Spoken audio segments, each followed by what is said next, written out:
In the grim darkness of the far future, where there is only war, the Orks stand as perhaps the most fearless of all the galaxy's warriors. These green-skinned fungal beings charge headlong into battles that would break the spirits of lesser races. They laugh in the face of death, reveling in the carnage of close combat. They've fought Chaos Space Marines without hesitation, clashed with the ravenous Tyranids without flinching, and gone toe-to-toe with the technological might of the Necrons, with nothing but enthusiasm and violence. The Ork psyche is built around one fundamental principle: bigger is better, and fighting is what makes you bigger. Fear, as humans understand it, barely registers in the Orkoid consciousness. They are, by every measure, the ultimate berserkers of the 41st millennium. And yet, there exists one place in the galaxy where even the most battle-crazed, fight-hungry Ork warboss will think twice before ordering a "Wah!" One fortress that has remained largely untouched by the green tide that has swept across countless worlds. One territory where the mere thought of invasion causes even the largest Orks to grunt uncomfortably and look for easier targets. That place is Terra, the throne world of mankind, and more specifically, the domain of the Adeptus Custodes, the Emperor's own guardians, the 10,000, the Golden Warriors who stand eternal watch over the master of mankind himself. This isn't a story about Orks being cowards. Nothing could be further from the truth. Rather, it's about what happens when the unstoppable force of Ork enthusiasm meets the immovable object of Custodian perfection. It's about why the calculation that drives Ork society, that fundamental equation of "can we crump them?", yields a resounding negative when pointed at the golden walls of the Imperial Palace. It's about understanding why, in over 10,000 years of constant warfare across the galaxy, Terra and its defenders remain one of the few places Orks consistently choose to avoid. The relationship between Orks and the Adeptus Custodes is unique in Warhammer 40k's vast lore. While Orks have besieged Terra before, most notably during the War of the Beast in the 32nd millennium, these attempts have consistently ended in catastrophic failure for the Greenskins. Even more telling, since that disastrous conflict, major Ork incursions toward the Segmentum Solar have become increasingly rare. This isn't because Orks have forgotten about Terra, or because they lack the numbers to mount an attack. It's because somewhere in that genetically encoded knowledge that all Orks possess, somewhere in the Gestalt psychic field that binds their entire species together, there's a warning signal that flashes bright red when Terra comes into consideration. That signal says, in the simple language of Orkish instinct, "Not worth it. Find something easier to fight." To understand why this is the case, we need to delve deep into multiple aspects of Warhammer 40k lore. We need to understand the Ork psyche and what truly drives these fungal warriors. We need to comprehend the nature of the Adeptus Custodes and why they represent something fundamentally different from any other fighting force in the Imperium. We need to explore the fortress world of Terra itself and understand why its very geography conspires against Ork warfare.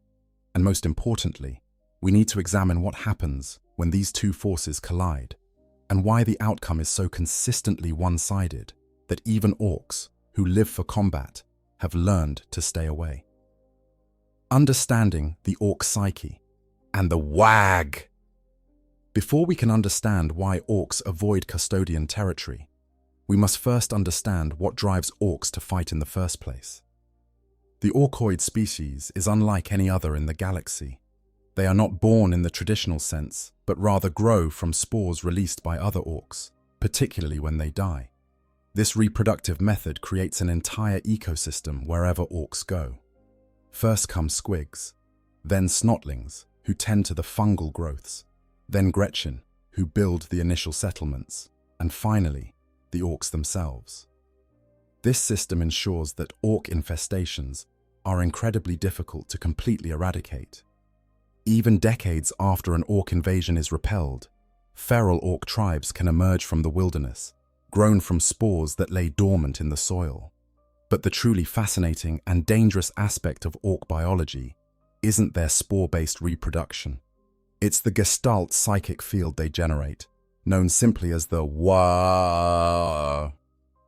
This field is one of the most misunderstood phenomena in the Warhammer 40k universe, often simplified to Ork technology works because they believe it does. The reality is far more complex and far more dangerous. The WH40K field is a genuine psychic phenomenon generated by all Orks collectively.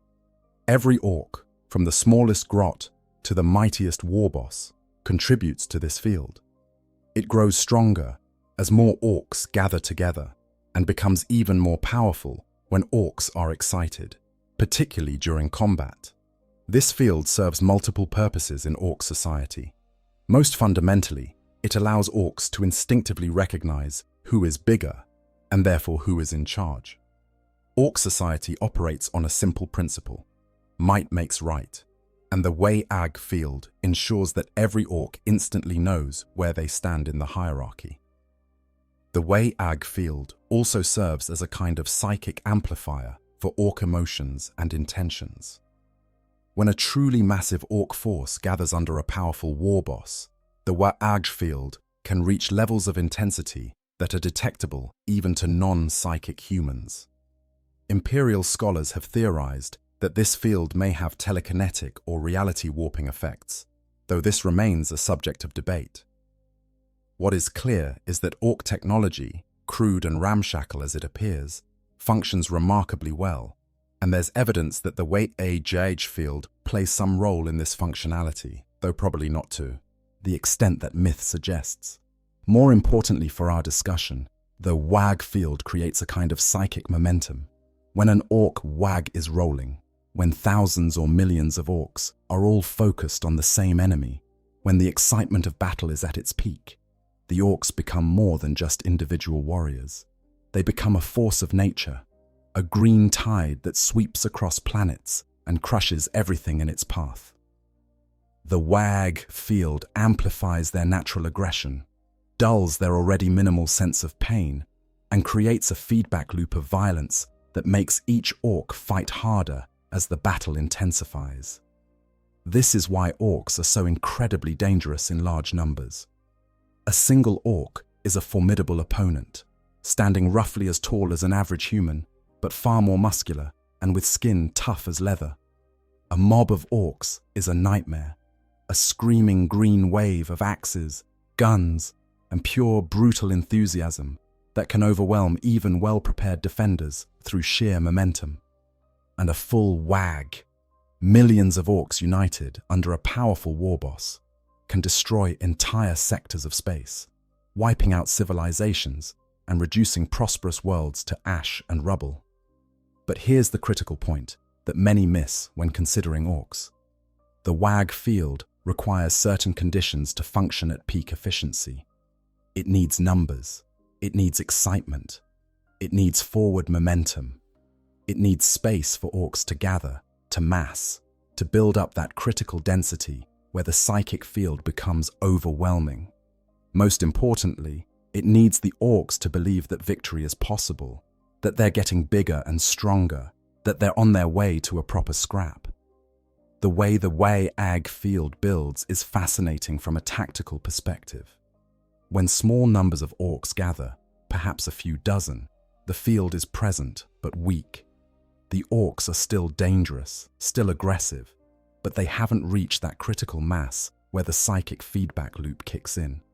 As more Orks arrive, as the mob grows to hundreds and then thousands, the field strengthens proportionally. But it's not a linear progression. It's exponential.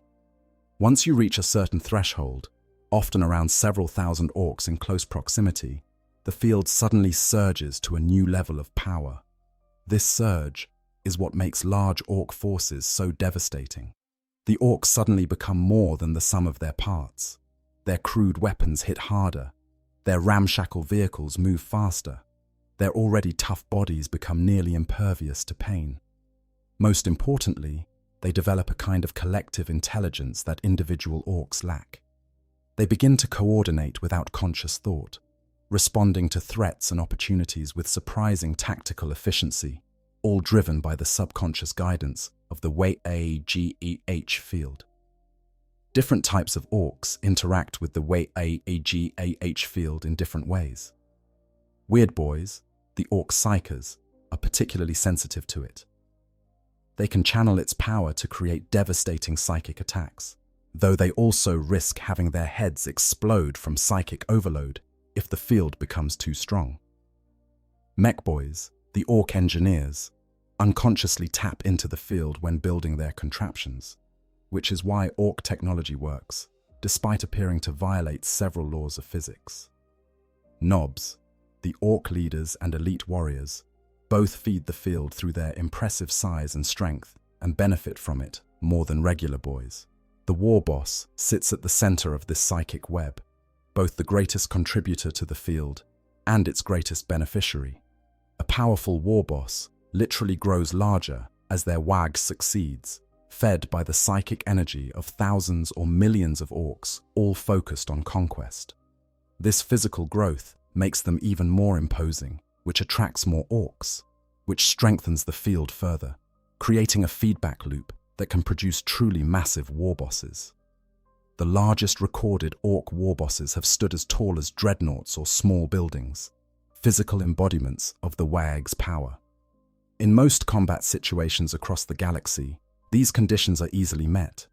Imperial Guard regiments, Space Marine strike forces, even Chaos warbands are usually outnumbered by orc hordes. The orcs can mass their forces, build up momentum, and rely on the WAG field to carry them through. Even when facing technically superior opponents, the sheer weight of orc numbers, combined with the psychic boost from the WAG field, often carries the day. The psychological impact of fighting orcs cannot be understated. Imperial Guardsmen report that facing an orc is like staring at a living avalanche, a tide of green bodies that just keeps coming, no matter how many you kill. The sound alone is overwhelming.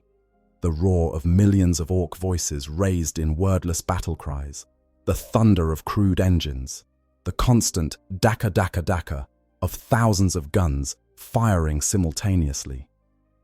Even Space Marines, who know no fear, find orc WAGs to be challenging opponents simply because of the sheer sensory overload involved. The orc combat doctrine, if it can be called that, revolves entirely around this principle. Orcs advance in massive waves, firing vast amounts of inaccurate but numerous weapons, until they get close enough for what they really want: brutal hand-to-hand combat. Once in melee, orcs are in their element. Every orc carries brutal close combat weapons, usually crude but effective axes and clubs called choppers. Their natural strength and toughness, amplified by the WAG field, makes them devastating in close quarters. Most importantly, they love it. Orcs don't fight because they have to. They fight because it's literally what they exist to do. Combat is joy. Violence is purpose. A good scrap is its own reward. The typical orc assault follows a pattern that has been consistent across 10,000 years of warfare. It begins with a distant rumbling, felt more than heard, as thousands of orc vehicles advance. Trucks, crude transports, that are as likely to break down as make it to the battlefield, roar forward belching black smoke. Battle wagons, massive armored vehicles bristling with guns, lumber toward enemy lines. Defcopters, gyrocopters held together by faith and the WH40K field, buzz overhead. The sound builds, a mechanical symphony of violence heralding what's to come. Then comes the shooting phase, though calling it a phase suggests more organization than actually exists. Orcs simply open fire whenever enemies come into range, which for their crude weapons might be anywhere from a few meters to a few hundred. Thousands of slugger pistols crack and boom. Shooters, the orc equivalent of rifles, spray bullets in vaguely the right direction. Rocket launchers fire their payloads in parabolic arcs that sometimes land near the enemy. The accuracy is terrible, hit rates often below 20% even at close range. But when you have thousands of guns firing, some bullets find targets. Big shooters and def guns mounted on vehicles add their voices to the cacophony. Cannons boom, firing shells the size of trash cans. Lobbers lob explosives in high arcs, more for the impressive explosions than tactical effect. The entire battlefield becomes a storm of crude ordnance, filling the air with lead and fire. It's wasteful, inefficient, and absolutely terrifying to anyone caught in it. The Imperial Guard has a saying, "Orc marksmanship is terrible until you're the target, then there's suddenly enough bullets to black out the sun." As the Orcs close to charge range, the tempo of violence increases. The Orcs begin to work themselves into a frenzy, chanting battle cries in their guttural language. Whack! Whack! Whack! The word itself is both battle cry and declaration of intent, the verbal manifestation of the psychic field that binds them together. The vehicles accelerate, engines screaming. The boys on foot break into a run, then a sprint, then an all-out charge that shakes the ground. When Orcs finally crash into enemy lines, the true horror of fighting them becomes apparent. Each Orc is as strong as 2 or 3 normal humans, and they use that strength with brutal efficiency. Choppers rise and fall in bloody arcs. Power claws, massive hydraulic claws worn by nobs and warbosses, tear through armor like tissue paper. Enemies are grabbed and literally ripped apart. Heads are bitten off with massive jaws. Bodies are trampled beneath heavy boots. But it's not just the physical violence that makes Orcs terrifying in melee. It's their absolute joy in it. Orcs laugh while they fight. They trade insults with their own boys about who's killing more. They compete to see who can crump the biggest enemy. They literally have fun while eviscerating their opponents. And this psychological warfare, watching your friends die while your attackers have the time of their lives, breaks the spirit of many defenders long before the battle is truly lost. Different Orc clans approach combat in slightly different ways, adding variety to an already unpredictable fighting force. The Goths, black-clad and aggressive, favor direct assault with as much brutality as possible. They're the Orcs who will charge into certain death just for the glory of it, and they produce some of the largest and most violent war bosses. The Evil Sons are speed freaks, obsessed with red vehicles that they believe go faster, and thanks to the WH field, they actually do. They favor hit-and-run attacks, zooming in on bikes and buggies, causing havoc, and zooming away before organized resistance can form. The Bad Moons are the richest Orcs, somehow accumulating teeth, the Orc currency, faster than other clans. They favor flashy equipment and have the best guns money can buy, though best is relative when discussing Orc firearms. The Death Skulls are scavengers and looters, their blue war paint marking them as the Orcs most likely to strip a battlefield bare before moving on. The Snakebites are traditionalists who distrust technology and prefer to fight with more primitive weapons, closer to the feral Orcs that emerge from spores on wild planets. Despite these clan differences, all Orcs share certain universal traits. They all generate and feed into the WH field. They all love combat for its own sake. They all recognize size as the ultimate measure of authority. They all reproduce through spores, ensuring that even defeated Orc invasions can resurface decades later as new Orcs grow from dormant spores in the soil. And they all possess that genetic memory, that inherited knowledge passed down through their fungal reproduction, that includes not just instinctive technical knowledge, but also warning of truly dangerous foes. This mindset makes Orcs incredibly difficult to demoralize or defeat through conventional means. You can't break their spirit with artillery bombardment because they barely feel pain and don't understand fear the way humans do. You can't intimidate them with superior numbers because bigger fights are more fun. You can't outflank them because they don't really use traditional tactics. They just keep coming from every direction. The only way to stop an Orc wah is to kill enough Orcs that the momentum breaks. The WH field weakens, and the surviving Orcs either flee to regroup or start fighting among themselves for dominance. This psychological and biological makeup has served the Orcs well across 10,000 years of warfare.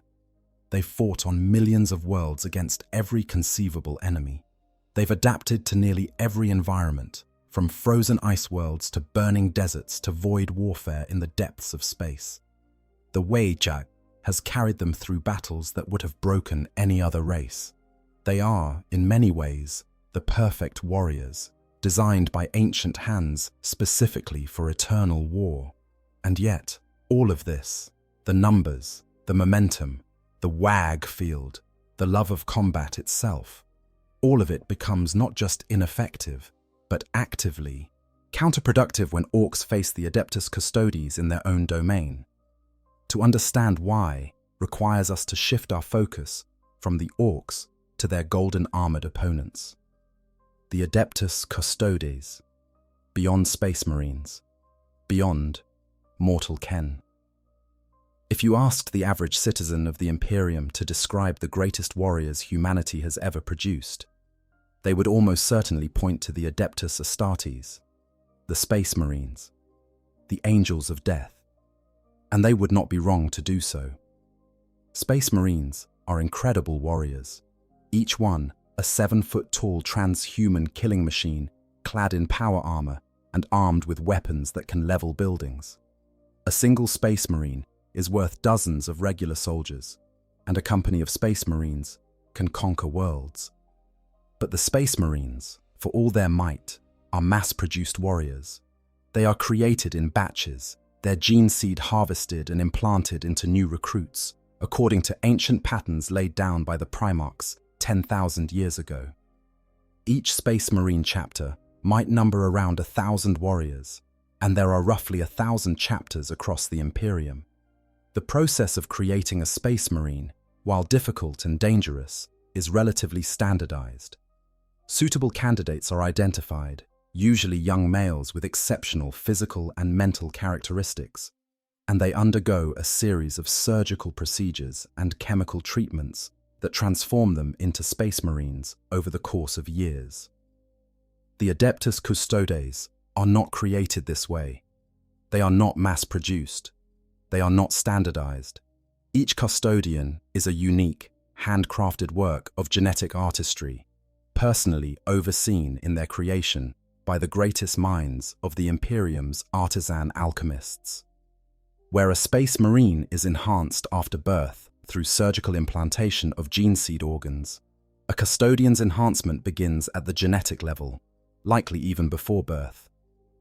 The exact process is one of the Imperium's most closely guarded secrets, but what is known is that it takes far longer, is far more comprehensive, and produces results that are to Space Marines as Space Marines are to baseline humans. The creation of a Custodian is an art form that has been perfected over 10 millennia, but never truly standardized. Each candidate is selected according to criteria known only to the Custodes themselves and the Emperor's alchemists who work in the deepest laboratories beneath the Imperial Palace. Unlike Space Marine recruitment, which targets adolescent males from warrior cultures, Custodian candidates can be selected from any background, at any age, and there are even records, though rare, of female Custodians.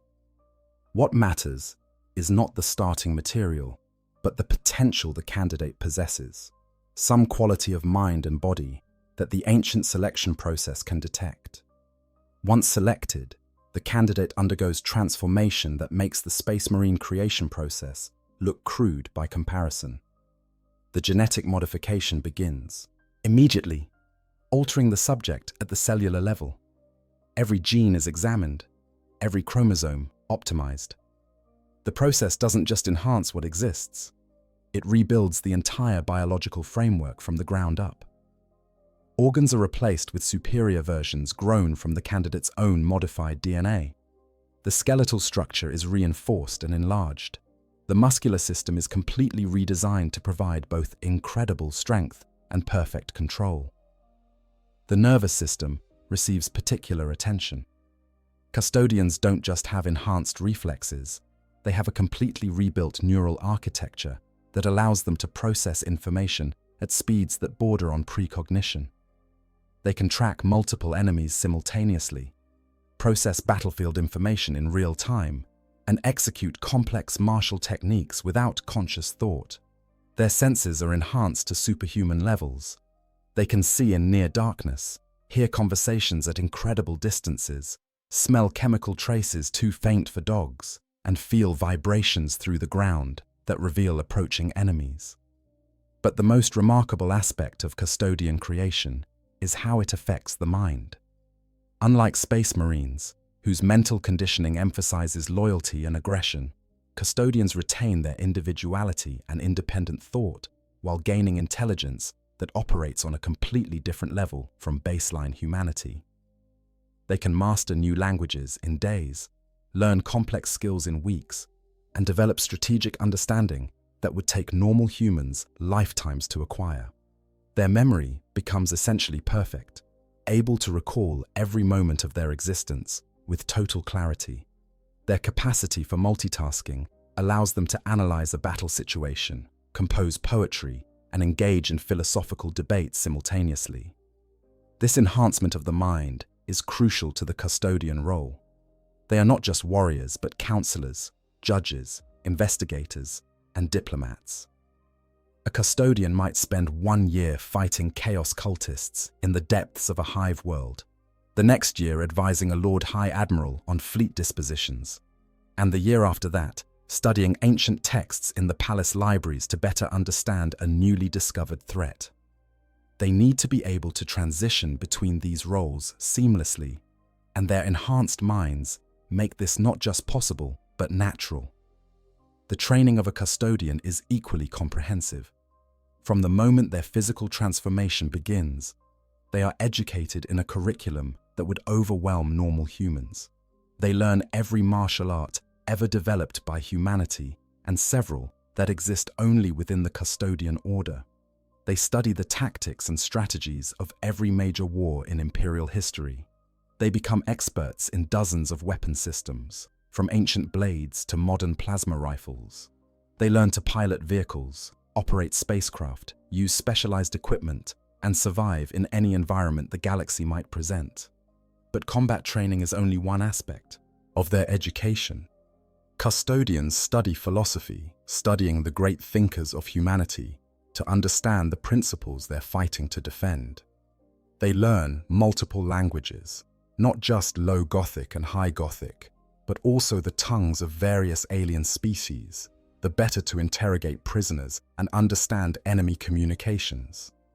They study law and governance, understanding how the Imperium functions at every level, from individual planetary governments to the High Lords of Terror themselves. They receive training in investigation and counterintelligence, learning to detect threats before they manifest. They study the nature of chaos, understanding how corruption spreads and how to resist it. They learn psychology, the better to understand both allies and enemies. They become skilled diplomats, capable of negotiating with planetary governors, alien emissaries, or even chaos warlords when necessary. They study art and culture, understanding that protecting humanity means preserving not just its physical existence, but its spirit. This comprehensive education takes decades, sometimes even centuries, depending on the candidate and what the Custodians believe they need to master. Unlike Space Marines, who are rushed through training because they're needed on battlefields across the galaxy, Custodians are given whatever time they need to achieve perfection. There is no quota to meet, no deadline to worry about. Each Custodian is ready when their trainers decide they're ready, and not a moment before. The result of this creation process and training regimen is a warrior who stands as the pinnacle of what humanity can achieve. A fully trained Custodian is taller than a Space Marine, typically standing between 9 and 10 feet in their armor. Their physique is proportioned perfectly, every muscle developed to its absolute maximum potential without sacrificing speed or agility. They move with grace that seems impossible for beings so large, their every motion precise and purposeful. Let that sink in for a moment. The Adeptus Custodes are to Space Marines what Space Marines are to regular humans. This is not hyperbole or exaggeration. This is established in multiple official sources within the Warhammer 40k canon. A Custodian stands taller than a Space Marine, is stronger, faster, more skilled, and possesses reflexes and awareness that border on precognition. Their armor, while it might look similar to Space Marine armor to the untrained eye, is of such superior quality that each suit is a relic worth more than entire planets. Their weapons are individually crafted masterworks that have been honed and perfected over centuries or even millennia. But physical superiority is only the beginning of what makes the Custodians special. Unlike Space Marines, who are conditioned for fanatical loyalty and bred for warfare, Custodians are also scholars, philosophers, artisans, and statesmen. The creation process for a Custodian doesn't just enhance their physical capabilities, it elevates their intellect to superhuman levels. Every Custodian is a genius by the standards of baseline humanity, capable of mastering multiple disciplines, speaking numerous languages, and understanding complex political and military situations with frightening clarity. This intellectual enhancement is deliberate. The Custodes are not just the Emperor's bodyguards. They are his confidants, his agents, his representatives, in matters that require both martial skill and political acumen. The Captain General of the Adeptus Custodes often holds a seat among the High Lords of Terror, the 12 most powerful individuals in the Imperium, aside from the Emperor himself. Custodians regularly operate in roles that would be unthinkable for Space Marines, as investigators, as diplomats, as judges, and as agents working in deep cover to root out threats to the Imperium before they can manifest. The training regimen of a Custodian reflects this dual nature. From the moment their enhancement process begins, they are trained not just in combat, but in 100 different disciplines.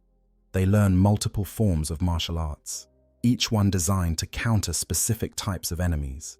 They study the nature of chaos and how to resist its corruption. They learn statecraft and the arts of governance. They become experts in various fields of knowledge that might prove useful in protecting the Emperor and the Imperium. Most importantly, they are trained to think independently, to assess situations, and to make decisions without need for higher authority. This independence is crucial to understanding how Custodians fight. Space Marines operate in rigid hierarchies with clear chains of command. They follow the teachings of their chapter, the strategies laid down by their chapter master, and the tactical doctrines developed over millennia. Custodians, by contrast, are each their own tactical unit.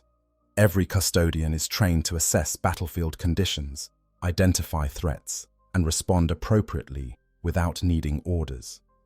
They can operate alone or in small groups with terrifying efficiency because each one is essentially a one-man army with the tactical acumen of a chapter master. The martial capabilities of a Custodian in combat are almost impossible to overstate. They move with a speed and grace that seems impossible for being so large and heavily armored. Their weapons, usually guardian spears that combine a power blade with an integrated bolter, are wielded with perfect precision. Every strike lands where intended. Every shot finds its mark. There is no wasted movement, no hesitation, no doubt. A Custodian in battle is poetry written in violence, a perfect demonstration of what combat can be when executed by a master who has spent centuries, sometimes even millennia, perfecting their craft. And this brings us to perhaps the most important difference between Custodians and virtually every other military force in the Imperium. Custodians are functionally immortal. Unlike Space Marines, who age slowly but still age, Custodians do not seem to age at all. The same Custodians who stood beside the Emperor during the Unification Wars over 10,000 years ago still serve today, if they have not fallen in battle. This means that many Custodians have been perfecting their martial skills for longer than most civilizations have existed. They have fought in battles against enemies that no longer exist, mastered weapons that have been lost to time, and accumulated tactical knowledge that spans millennia. To put this in perspective, consider what it means to face a warrior who has been training and fighting without pause for 10,000 years. Every martial art ever developed by humanity, they've mastered. Every type of enemy the Imperium has faced, they've fought. every tactical scenario they've experienced. They don't just have skill, they have an almost preternatural ability to predict how a battle will unfold because they've seen it all before. They can read an enemy's body language and know what attack is coming before the enemy themselves knows. They can assess a battlefield at a glance and identify every tactical advantage and disadvantage. Now, you might be thinking, surely there's some weakness here, some vulnerability that makes them less than perfect. After all, in Warhammer 40k, everything has weaknesses. Space Marines can be overwhelmed by numbers. Imperial Guard can be demoralized. Even the Emperor himself was nearly killed by Horus. What weakness do the Custodians have? The answer is simple and terrifying. Numbers. There are only about 10,000 Custodians. That's it. That's the entire force, and it always has been since the Emperor first created them. They call themselves the 10,000, and that number hasn't significantly changed in over 10 millennia. This is because creating a Custodian is so difficult, so resource-intensive, and takes so long that replacing casualties is a slow process. When a Custodian falls, it's a loss that cannot be easily remedied. This scarcity means that the Custodians must be incredibly selective about when and where they deploy. They cannot afford to spread themselves across the galaxy the way Space Marines do. They cannot afford to take casualties in wars of attrition. Every Custodian is irreplaceable, and their primary duty is to guard the Emperor and the Imperial Palace. Any deployment beyond Terra is carefully weighed against the potential risk and the importance of the objective. But here's the critical point. When defending Terra, when fighting on their home ground, when protecting the Emperor himself, the Custodians don't have to worry about being spread too thin. They can concentrate their forces. They can choose the battlefields. They can leverage every advantage their fortress world provides. And in these conditions, the weakness of limited numbers becomes far less relevant. Because when you're defending a fortress, when you can choose the kill, zones, when every Custodian can be positioned exactly where they need to be, 10,000 Masters of War is more than enough. The Battle of Gyros Thravian provides us with perhaps the clearest demonstration of what the Custodians can achieve when properly deployed. This conflict occurred during the Great Crusade, when the Emperor himself still walked among men. The Imperium faced an Ork led by Garkle Blackfang, one of the most powerful Ork warlords ever encountered up to that time. 3 full Space Marine legions, the Lunar Wolves, Death Guard, and Imperial Fists, each numbering tens of thousands of warriors, were deployed to combat this threat. Despite the might arrayed against them, the Imperial forces found themselves on the verge of defeat. The Orks were simply too numerous, too aggressive, and too empowered by their massive WH40K field. It was then that the Emperor intervened personally, leading a force of 1,000 Custodians into the heart of the Ork horde.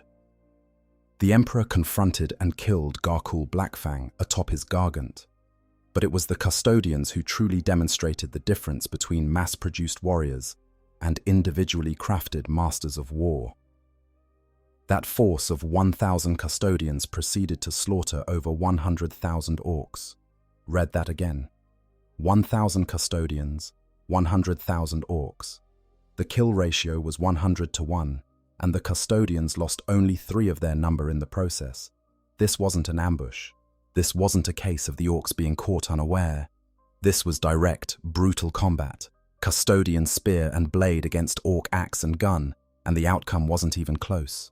The Custodians moved through the Ork horde like a golden scythe through wheat, each one an unstoppable force of martial perfection, cutting down dozens, then hundreds of Orks without pause. The WH40K field that had nearly overwhelmed 3 Space Marine legions simply meant nothing against warriors of this caliber. This battle reveals a crucial truth about the Custodians. They don't just defeat enemies, they break them so completely that the very memory of the defeat becomes a warning.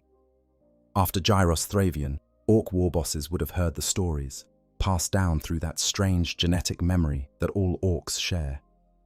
They would know, at some instinctive level, that there exist warriors in golden armor who can massacre orcs on a scale that defies logic or reason. And more importantly, they would know that these golden warriors guard Terra itself. Terra, the ultimate fortress, world. Now that we understand both the Orks and the Custodians, we need to examine the battlefield itself. Terra, humanity's cradle and throne world, the most heavily fortified location in the entire galaxy. Understanding Terra's defenses is crucial to understanding why Orks consistently fail when they attempt to assault it, and why Orks who survive such assaults never want to try again. Terra today is nothing like the world humanity evolved on. 10,000 years of continuous habitation, warfare, and rebuilding have transformed it into something that barely resembles a natural planet. The entire surface is covered in urban development, layer upon layer of cities built on the ruins of previous cities, reaching miles into the sky and miles beneath the surface. The oceans have been largely drained or covered over. The atmosphere itself is maintained by massive environmental processes. Natural terrain is a memory.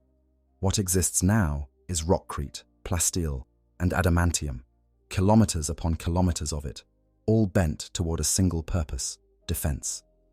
At the heart of Terra lies the Imperial Palace, and calling it a palace is perhaps the greatest understatement in the entire Imperium.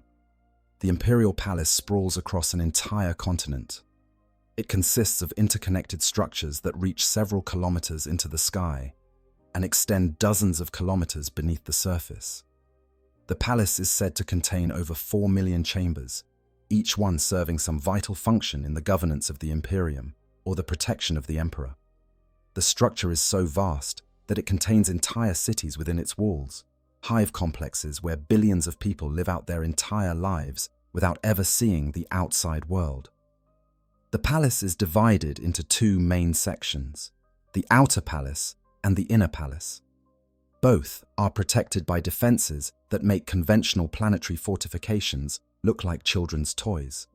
The walls surrounding the outer palace are truly staggering in their scale.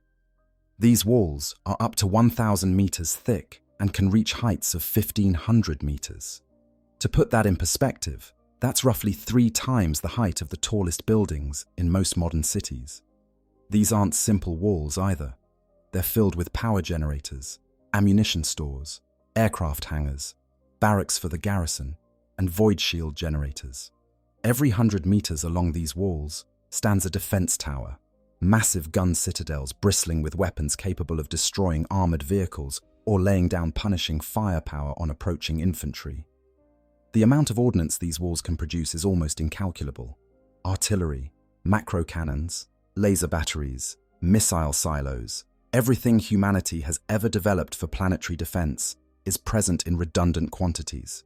The walls themselves are constructed of materials that can withstand orbital bombardment, and they're not just protective barriers, but active weapons platforms that can project death across kilometers of battlefield. But the walls are just the beginning. The entire Imperial Palace, both inner and outer sections, is protected by the Aegis, perhaps the most sophisticated void shield array ever constructed. Designed by the Adeptus Mechanicus's finest engineers, the Aegis is a multi-layered, self-repairing shield network that can absorb and dissipate enormous amounts of energy. In its strongest configurations, the Aegis can stop any projectile, above 0.5 gram, traveling faster than 2 meters per second. This means that everything from orbital bombardment to small arms fire is deflected by the shields when they're at full power. The self-repairing nature of the Aegis is particularly critical. Most void shields, when they collapse from sustained fire, require time to regenerate. The Aegis is different. Its multiple layers allow it to redistribute power, bringing backup shields online almost instantly when primary shields fail.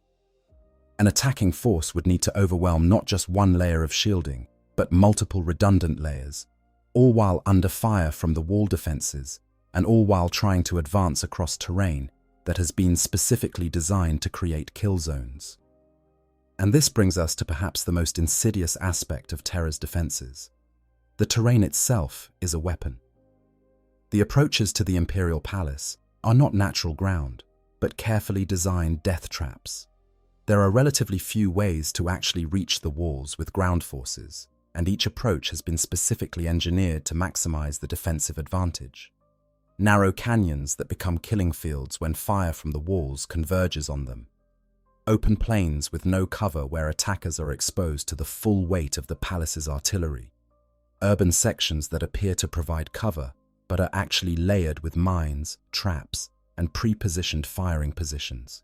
Even if an attacking force somehow managed to breach the outer walls, they would then face kilometers of urbanized interior that's been fortified to resist invasion.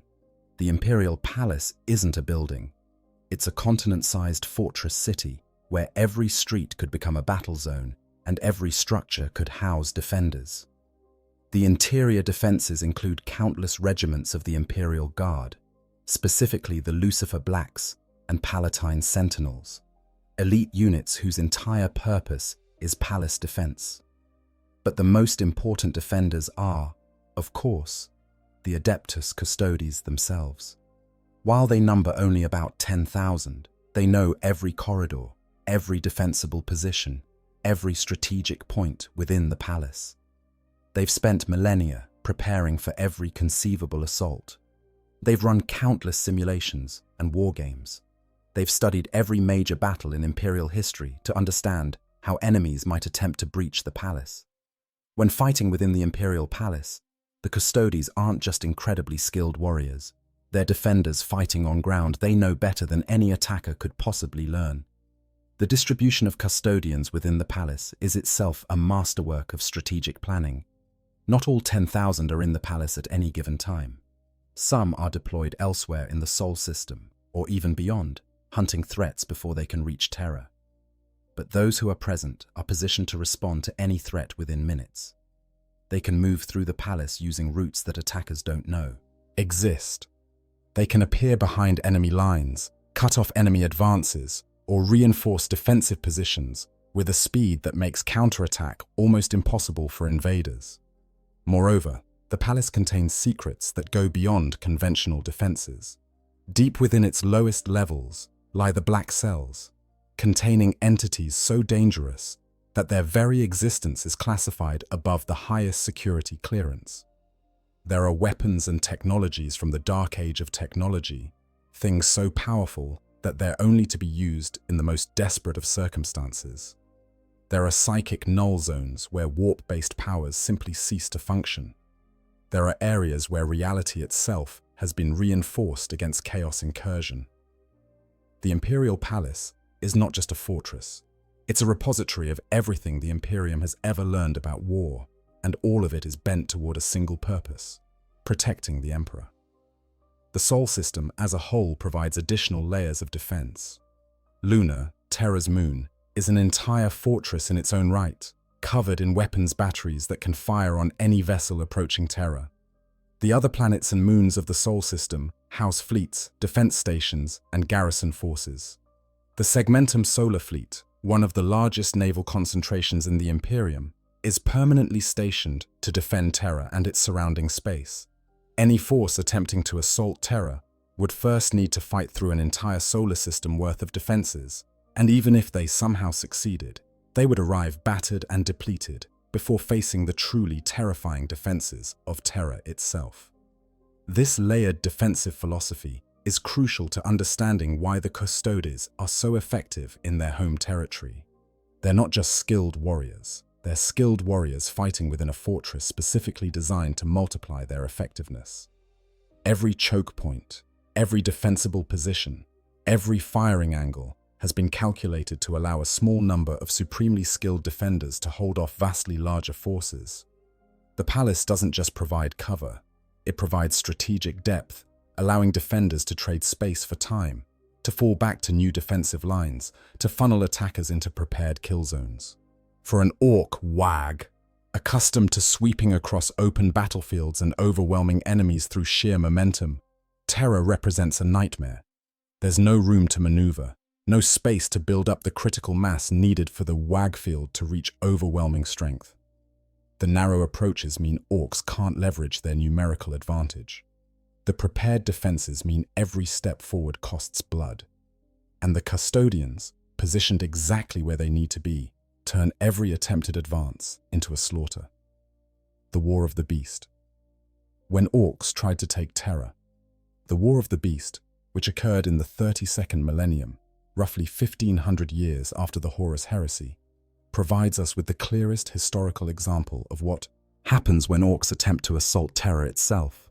This conflict represents perhaps the greatest threat the Imperium faced in its first few thousand years, and it nearly succeeded in destroying humanity's empire. Understanding what happened during this war, and particularly what happened when the Orks actually reached Terra, reveals why modern Ork war bosses have learned to avoid the throne world. The war began when an Ork warlord known only as the Beast united the scattered Ork tribes across vast swathes of the galaxy into the largest Ag humanity had seen since the Ullanor Crusade during the Great Crusade itself. But the Beast was no ordinary war boss. He, or rather they, as it was later discovered, there were actually 6 prime Orks working in coordination, represented something new and terrifying. An Ork force capable of long-term strategic planning and coordinated action across multiple fronts. The emergence of the Beast seemed to represent an evolutionary leap for the Ork species. Where typical war bosses could organize maybe hundreds of thousands of Orks, the Beast commanded millions. Where normal Orks spoke in guttural, broken Gothic at best, the Beast spoke perfectly. Where conventional Ork strategy amounted to go that way and crump everything, the Beast employed tactics that would have impressed Imperial strategists. It was as if the Orks had suddenly remembered something of their ancient past when they were known as the Krork and served as soldiers for the Old Ones. The Imperium at this time was complacent, having enjoyed roughly 1500 years of relative peace after the Horus Heresy. The Space Marines had been reorganized into chapters, limiting their size to prevent another chaos uprising. The Imperial Guard was powerful, but spread thin across millions of worlds. The Navy was formidable, but hadn't faced a major galactic threat in generations. When the Beast's WAG struck, the Imperium was unprepared for the sheer scale and sophistication of the attack. The first worlds fell quickly, Ork forces appearing out of nowhere via teleportation technology that shouldn't have worked. Planetary defense forces were overwhelmed before they could organize effective resistance. Space Marine strike forces arrived to find not the disorganized mobs they expected, but coordinated Ork armies with effective command structures. Entire sectors went dark as Ork forces cut off communications and supply lines. The Beast's forces wielded technology that shocked even the Adeptus Mechanicus. They had attack moons, planetoid-sized spacecraft bristling with weapons and capable of teleporting across the galaxy using bizarre Ork technology that Imperial scientists couldn't begin to understand. These attack moons could position themselves in orbit above Imperial worlds and simply destroy them with gravitational weapons. Entire planets were reduced to rubble, crushed by the manipulation of gravity on a scale that seemed impossible. The gravitational weapons were particularly horrifying. Unlike orbital bombardment, which at least allowed for evacuation and some defense, these weapons simply increased a planet's gravity until its own mass tore it apart. Continents buckled, oceans drained into the exposed mantle, the atmosphere burned away. Billions died screaming as their own planet killed them. The attack moons could destroy worlds in hours, and the Beast had multiple such vessels at his command. The Orks under the Beast also displayed a level of coordination and tactical sophistication that caught the Imperium completely off guard. They didn't just attack randomly, they targeted key worlds, disrupted supply lines, and systematically dismantled the Imperium's ability to respond. They would strike at forge worlds to cripple Imperial production, then hit the systems that supplied those forge worlds with raw materials. They would destroy Navy bases, then attack the trade routes those bases had protected. It was strategic warfare on a level the Imperium hadn't seen from Orks before or since. The conventional Space Marine response of deploying strike forces to deal with Ork invasions simply didn't work, because the Orks were everywhere at once, and they had the firepower to destroy Space Marine forces that couldn't bring sufficient numbers to bear. Chapter after chapter deployed, fought bravely, and was destroyed or severely depleted. The Imperial Fists, Rogel Dawn's own chapter, was completely annihilated fighting the beast, reduced to a single wounded captain named Corland, who became the last of his chapter. The Imperial Guard fared even worse. Entire Crusade fleets were dispatched to reclaim lost worlds, only to be systematically destroyed by Ork forces that had prepared defenses and ambushes. The Battle of Port Sanctus saw the Imperial Navy commit its largest fleet since the Horus Heresy. Hundreds of battleships and thousands of escort vessels, only to be nearly annihilated by Ork attack moons and supporting fleets. The scale of the defeats was almost incomprehensible to Imperial citizens who had known only victory for generations. As the war progressed, and the Imperium lost world after world, as sectors fell silent and entire subsectors were overrun, the psychological impact on humanity was devastating. People had been taught to believe that the Emperor protected them, that the Space Marines were invincible, that the Imperium would always prevail. Now they watched as the greatest military force in the galaxy was systematically dismantled by Xenos savages who, according to propaganda, were too stupid to pose a real threat. The High Lords of Terror, those 12 individuals who theoretically governed the Imperium in the Emperor's name, proved themselves spectacularly incompetent in the face of this crisis. They bickered over jurisdiction and political advantage, even as worlds burned. They refused to commit resources that might weaken their own positions. They actively sabotaged each other's initiatives out of petty rivalry. The very systems that were supposed to protect humanity became obstacles to organizing an effective defense. It was during this political paralysis that something unprecedented happened. An Ork attack moon appeared in orbit above Terra itself. Let that sink in. An attack moon, a weapon that had destroyed dozens of Imperial worlds, was now hovering directly above humanity's throne world, its gravitational weapons trained on the Imperial Palace. The population of Terra descended into panic. Riots broke out across the planet as billions of people realized they were staring at their potential extinction. The Adeptus Arbites struggled to maintain order as hive city after hive city erupted into chaos. People fought to board ships, any ships, desperate to flee before the attack moon began its work. Others turned to worship, praying to the Emperor for deliverance. Still others descended into nihilistic despair, looting and rioting because if Terra was going to fall, nothing mattered anymore. The very fabric of Imperial society, held together by the belief that Terra was inviolate, began to tear apart. The High Lords, barricaded in secure areas of the Imperial Palace, faced a crisis that their political maneuvering couldn't solve. The majority of Battlefleet Solar, the massive naval force that defended Terra, was deployed elsewhere or had been destroyed in previous engagements.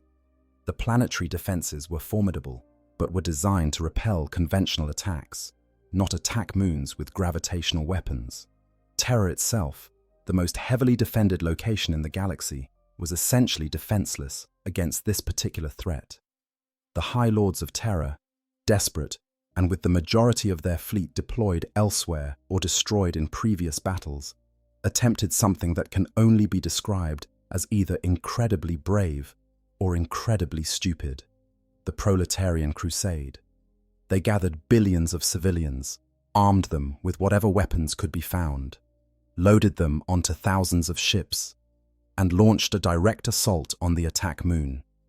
The plan was simple: overwhelm the Ork defenders through sheer numbers and destroy the attack moon from within. The assault initially seemed to succeed.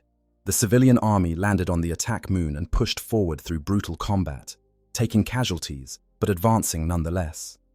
Then the Orks sprang their trap. The very surface of the attack moon shifted, artificial mountains literally closing in on the invading force, crushing millions of humans in seconds. The Ork defenders had allowed the humans to land, had let them think they were succeeding, and then had simply eliminated them all at once. It was a display of tactical cunning that Orks were not supposed to be capable of, and it was executed with mechanical precision. Following this disaster, something even more shocking occurred. Ork ambassadors arrived at Terra. These weren't ordinary Orks. They spoke Gothic, the common language of the Imperium. They understood diplomacy and protocol. They demanded, in clear and unmistakable terms, that Terra surrender to the Orks or face destruction. The sight of Orks, speaking clearly, demanding surrender, rather than simply attacking, demonstrated just how much the beast had elevated his species beyond their normal capabilities. The High Lords were speechless, unable to formulate a response to this impossible situation. It was a moment of profound crisis, with Terra itself hanging in the balance. And it was at this moment that we see what happens when different Imperial forces respond to an existential threat to the throne world. The Space Marines, specifically the remnants of the Imperial Fists and their successor chapters, responded with the Last Wall Protocol, uniting into a Legion-strength force of thousands of warriors. They launched a desperate assault on the attack moon, fighting aboard the Ork vessel in brutal combat. Their goal was to plant Mechanicus beacons that would, theoretically, teleport the entire attack moon away from Terra using reverse-engineered Ork technology. The plan partially succeeded. The Mechanicus managed to activate the teleportation, but their understanding of Ork technology was incomplete. Instead of teleporting the entire attack moon away, they only managed to teleport half of it. The remaining half shattered, and debris rained down on Terra, killing hundreds of millions of people and damaging even the Imperial Palace itself. It was a partial victory at an enormous cost, and it still left the problem of the beast himself on Ullanor, the Ork capital world. But here's what's interesting. Throughout this entire crisis, the Adeptus Custodes were barely involved in the actual fighting. They defended the inner palace and the Emperor himself, but they didn't deploy in force against the Ork invaders. This wasn't cowardice or negligence. It reflects the fundamental purpose of the Custodes. They defend the Emperor, not necessarily the Imperium. As long as the Emperor remained secure within the inner palace, the Custodes would maintain their vigil. However, there was a moment during the war when Eldar Harlequins attempted to force their way into the Imperial Palace to warn humanity about a greater chaos threat. The Harlequins, among the most deadly warriors in the galaxy, skilled enough to massacre their way through Imperial Guard regiments and bypass conventional security, found themselves completely stymied when they encountered the Custodians. The Custodes stopped the Elder advance cold at the Eternity Gate, the final entrance to the Emperor's chamber. The Harlequins, for all their skill and speed, could not pass the Golden Guardians. This encounter, though brief, demonstrates something crucial. Even when the Imperium was on the brink of collapse, even when Terra itself was under direct threat, the Custodians remained an unbreachable wall around the Emperor. They didn't need to deploy across Terra to repel the invasion. Their mere presence as the final line of defense was sufficient, because nothing, not Orks, not Eldar, not any force in the galaxy, could break through them when they were defending the Emperor's domain. The war eventually ended when the Imperials launched multiple invasions of Ullanor and managed to kill the beast, or rather, all 6 of the Primorks who collectively formed the beast. But these victories came at staggering cost. Entire Space Marine chapters were reduced to mere squads. Millions of Imperial Guard died, worlds burned, and even after the war was won, the damage to the Imperium was severe and long-lasting. But here's the crucial lesson that the Orks learned from this war. Assaulting Terra directly, even with the most advanced technology and the most powerful Waaagh ever assembled, was a disaster. The Proletarian Crusade, for all its failure, demonstrated that Terra would mobilize billions of defenders. The destruction of the attack moon showed that even when the Orks had Terra at their mercy, the defenders would find ways to strike back, and the absolute inability to breach the inner palace revealed that at the heart of Terra stood warriors who simply could not be defeated. Since the War of the Beast, major Ork assaults on Terra have been virtually non-existent. Ork war bosses, when they grow large enough to consider truly massive targets, consistently choose worlds other than Terra. This isn't because they've forgotten about the throne world. It's because that genetic memory, that instinctive knowledge that all Orks possess, now includes a warning. Terra is not worth the cost. The golden warriors who guard it are not like other enemies, and the fortress they defend is not like other strongholds. Why the WH field fails against custodians. Now we come to perhaps the most critical aspect of understanding this dynamic. Why does the WH field, which makes Orks so dangerous everywhere else in the galaxy, become ineffective when facing the Adeptus Custodes? The answer involves both the unique nature of custodian warfare and the specific conditions under which the WH field operates at peak efficiency. The WH field, as we've discussed, is a gestalt psychic phenomenon that grows stronger with numbers and excitement. When thousands of Orks are massed together and engaged in combat, the field reaches levels where it can have tangible effects on reality. Ork weapons become more effective. Ork bodies become tougher. The Orks themselves become more aggressive and less susceptible to pain or fear. This creates a feedback loop. The more Orks fight, the stronger the field becomes, which makes them fight even harder, which strengthens the field further. This system works beautifully when Orks face conventional forces. Against Imperial Guard regiments, even elite ones, the sheer number of Orks creates an overwhelming psychic presence.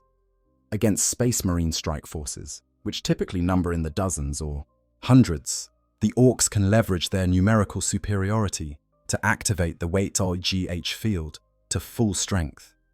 Even against other alien species like the Tyranids or Chaos forces, the Orks can usually muster enough warriors to make the WH field a decisive advantage. But the Custodians fight in a fundamentally different way. They don't rely on numbers. They don't deploy in large formations where Orks can overwhelm them through sheer mass. Instead, they fight as individual master warriors, each one capable of operating alone or in very small groups. When Custodians engage Orks, they do so in ways that prevent the Orks from massing their numbers effectively. Consider a typical engagement in the confines of the Imperial Palace. The Custodians, knowing the territory perfectly, position themselves at choke points where only a limited number of Orks can engage at once. The narrow corridors and defensive positions mean that even if there are thousands of Orks trying to advance, only a handful can actually reach the Custodians at any given moment. And those handful of Orks, cut off from the main body of their force, can't generate enough WH field strength to make a difference.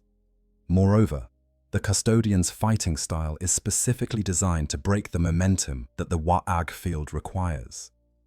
Remember, the WH field feeds on excitement and forward momentum. Orks need to feel like they're winning, like they're getting stuck in, like they're having a proper scrap. But against Custodians, that feeling never develops. The Orks attack, and they die. Quickly, efficiently, with no drama and no excitement. There's no back and forth battle. There's no gradual building of tension. There's just Orks charging forward and golden warriors cutting them down with perfect precision. This is psychologically devastating to the WH field. Orks are used to fights where they can feel their impact, where every swing of their chopper connects with something, where they can see their enemies reacting to their presence. Against Custodians, none of that happens. The Custodians simply kill Orks faster than the Orks can process what's happening. An Ork charges forward, sees a golden warrior, raises its weapon, and dies. The Custodian has already moved on to the next target before the first Ork's body has hit the ground. The speed at which Custodians dispatch enemies is itself a weapon against the WH field. The field needs time to build, needs the Orks to work themselves into a proper frenzy. But when orcs are dying in seconds rather than minutes, when each wave of attackers is cut down before the next wave can even see what's happening, the WH40K field never reaches the critical mass needed to provide its benefits. Additionally, the Custodian's individual power means they can engage far more enemies simultaneously than normal warriors. Where a Space Marine might fight 3 or 4 orcs at once before becoming overwhelmed, a Custodian can engage dozens. Their weapons, typically Guardian spears, have incredible reach and can strike multiple enemies with each sweep. Their armor is so superior that most orc weapons can barely scratch it, meaning the Custodians can ignore attacks that would disable lesser warriors. Their heightened reflexes mean they can dodge, parry, and counterattack against multiple assailants without any apparent effort. This creates a situation where each Custodian is, in effect, a force multiplier that works against the WH40K field. Instead of needing multiple defenders to hold a position against orc numbers, a single Custodian can hold a choke point against dozens or even hundreds of orcs. This means the orcs can't use their numbers to bypass the defenders by simply spreading out. Wherever the orcs go, there's a Custodian positioned to stop them, and that single Custodian is more than capable of handling whatever number of orcs can reach their position. The Sisters of Silence, who often work alongside the Custodians, provide an additional counter to the WH40K field. These warriors are blanks, individuals with no presence in the warp. Their very existence creates a null zone that suppresses psychic phenomena. When Sisters of Silence are present, the WH40K field becomes actively weaker, its psychic energy dispersed by the null effect these warriors generate. Orcs fighting near Sisters of Silence find their weapons jamming more often, their natural toughness reduced, and their aggression dampened. But perhaps the most insidious counter to the WH40K field is simply the reputation of the Custodians themselves. Remember, all orcs share a kind of genetic memory, an instinctive knowledge passed down through their spores. After 10,000 years of fighting, after encounters like the Battle of Gyros Thravian, the genetic memory of the orc species includes knowledge of the Golden Warriors. It includes the memory of being cut down in vast numbers by warriors they couldn't stop. And while orcs don't experience fear in the way humans do, they do have instinctive responses to things they genetically know are dangerous. When an orc sees a Custodian, something in the back of its fungal brain, some inherited memory, whispers a warning. This doesn't make the orc flee. Orcs are still orcs, and they'll charge into battle regardless. But that whisper of instinctive warning weakens the WH40K field. The collective confidence that normally empowers the Gestalt psychic effect becomes tinged with doubt. The absolute certainty that the orcs will win, that they're the biggest and the strongest, becomes less absolute. This psychological effect compounds the tactical disadvantages. The orcs are fighting in terrain that prevents them from using their numbers. They're facing enemies who kill them faster than they can respond. They're in the presence of blanks who suppress their psychic field.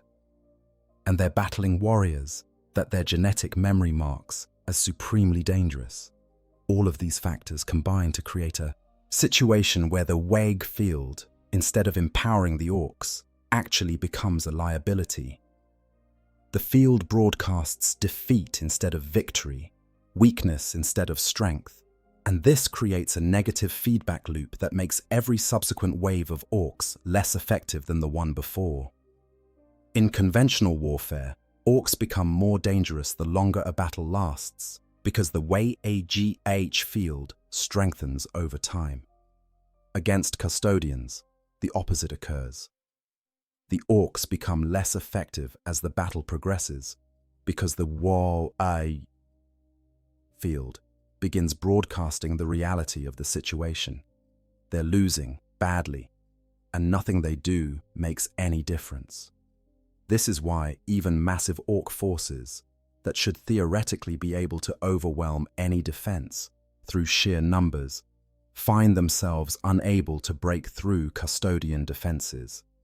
It's not just that the Custodians are better warriors, though they are. It's that the very mechanisms that make orcs dangerous elsewhere actively work against them when facing the Golden Guardians of Terror.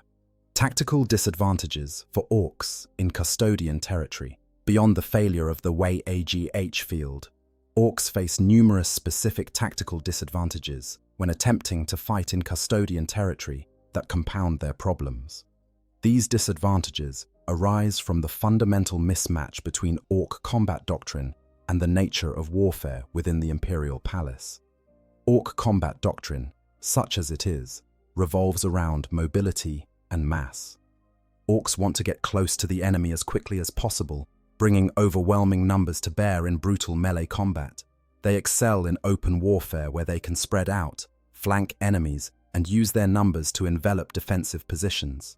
Even in urban warfare, orcs are most effective when they can move through multiple streets simultaneously, presenting so many targets that defenders can't possibly stop all of them.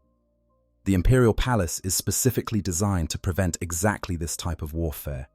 The structure is a maze of corridors, chambers, and defensive positions that channel attackers into predetermined paths. There are relatively few wide-open spaces where orcs could mass their numbers. Instead, the palace architecture funnels invaders through narrow passages where only a handful of warriors can advance at once. This transforms every advance into a series of choke point battles where the defenders hold overwhelming advantage. For the Custodians, this is perfect. They don't need large numbers when they can position single warriors at critical junctions. Each choke point becomes a killing ground, where a lone Custodian can hold against dozens or hundreds of orcs. The Custodian doesn't need to defeat all the orcs, they just need to kill them faster than they can advance through the choke point. And given that a Custodian can kill multiple orcs per second, this is easily achievable. The orcs, meanwhile, find themselves in a nightmare scenario. Their massive numbers, which should be their greatest advantage, become irrelevant because only a tiny fraction of their force can actually engage at any given time. The orcs at the back of the advance can't even see what's happening at the front. They just keep pushing forward, climbing over the bodies of their dead comrades, dying in turn without ever getting close enough to swing a chopper. The vertical nature of the Imperial Palace creates additional problems for orc assault tactics. The palace extends both kilometers into the sky and deep beneath the surface. Attacking forces need to be able to fight in 3 dimensions, advancing upward through towering structures or descending into subterranean passages. Orcs, while individually strong, lack the sophisticated equipment and training for complex vertical warfare. They can climb, certainly, but doing so while under fire from defenders who hold the high ground is almost suicidal. The Custodians, by contrast, are perfectly equipped for vertical warfare. Their armor allows them to survive falls that would kill normal warriors. Their weapons have the range to engage enemies both above and below their position. They know every access point, every stairway, every elevator shaft. They can reposition vertically faster than attackers can follow, appearing above or below orc forces to strike from unexpected angles. The palace's defensive systems, even beyond the Custodians themselves, are perfectly calibrated to devastate orc assaults. Automated gun turrets, placed at every strategic location, pour fire into approaching enemies. These turrets don't need to aim carefully. With orcs packed tightly in corridors, every shot hits something. Void shield generators protect critical positions, forcing attackers to drain the shields before they can advance, all while under constant fire from defenders. Perhaps most insidious are the palace's pre-positioned explosives and traps. The Custodians, knowing they might one day face invasion, have prepared countless fallback positions. If a section of the palace becomes untenable to defend, they can simply collapse it, burying attackers under tons of rockcrete and plasteel. What appears to be a successful advance becomes a tomb as the structure itself becomes a weapon. For orcs, who are used to straightforward warfare, where the enemy is in front of you and you charge until someone dies, this kind of strategic complexity is nearly impossible to counter. Orc war bosses, even the most cunning ones, operate on simple principles. Identify the enemy, gather the boys, charge forward and crump. This works beautifully in open warfare. It works reasonably well in urban combat, where there are multiple routes of advance. It completely fails in a fortress designed by the greatest military minds in human history and defended by warriors who've been studying siege warfare for millennia.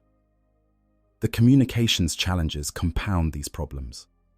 Orks communicate primarily through shouting and crude vox systems. In the acoustically designed chambers of the Imperial Palace, where the Custodians can selectively activate or deactivate sound dampening systems, Ork coordination becomes nearly impossible. Different mobs lose contact with each other. War bosses can't get coherent information about what's happening to their forces. Orders, such as they are, don't reach the troops who need them. The Custodians, meanwhile, have access to communications technology that borders on telepathic in its efficiency. Each Custodian's armor is equipped with sophisticated communications systems that work even in the heaviest combat. They can coordinate their actions across the entire palace without speaking a word. They know exactly where their brothers are positioned, where the enemy is strongest, where reinforcement is needed. This information asymmetry is devastating. The Custodians are fighting with perfect battlefield awareness, while the Orks are stumbling forward blind. The logistical situation facing an Ork invasion force is also worth considering. Orks need three things to sustain their combat effectiveness: ammunition, which they mostly produce themselves but still requires raw materials; food, which for Orks comes from the fungal ecosystem they bring with them; and most importantly, mech boys to repair their equipment and keep their crude technology functional. In the Imperial Palace, none of these requirements can be easily met. There's no space to establish the fungal farms Orks need for long-term sustainability. The palace's environmental controls can be used to make certain areas inhospitable to Ork biology. Without the ability to harvest scrap metal and materials, Ork weapons begin to fail and can't be repaired. The mech boys, who in normal Ork warfare can work miracles keeping machines running, find themselves unable to function in an environment where they're under constant attack and can't access the materials they need. The Custodians, conversely, are fighting in their own supply depot. Every weapon, every piece of ammunition, every medical supply they could possibly need is stored within the palace. They can fight indefinitely without resupply because they are already where the supplies are. If a Custodian's weapon is damaged, there are armories containing thousands of years' worth of backup weapons. If their armor needs repair, there are workshops staffed by the finest artificers in the Imperium. This brings us to what might be the most demoralizing aspect of fighting Custodians in their own territory.